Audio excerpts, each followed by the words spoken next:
With what is happening in Zimbabwe right now, where people are confused with the whole situation, people were called to protest tomorrow on Monday, 31st of March 2025.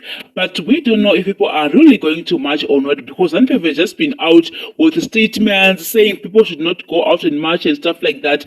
But we don't know what to happen tomorrow. So Dr. Emergency-Mzembi, the former Minister of Tourism, has this to say. So Emergency-Mzembi came out on X, formerly Twitter, and say, if you come in through the window or roof, the only way to prevent others from coming through the same is to welcome them through the front door.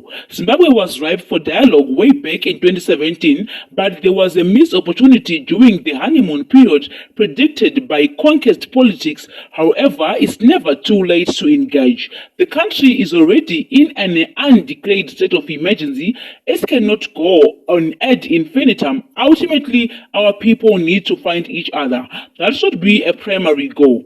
Dialogue is always a necessary and ultimate, and often avoided and delayed with dire consequences.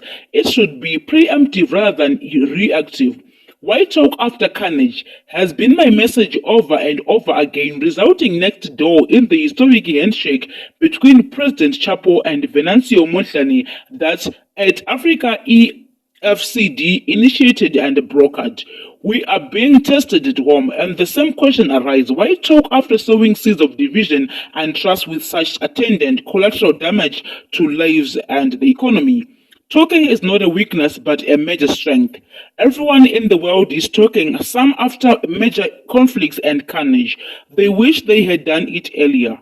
We have our own historical trajectory on this. Let's learn from this and our own history. Let statesmen rise.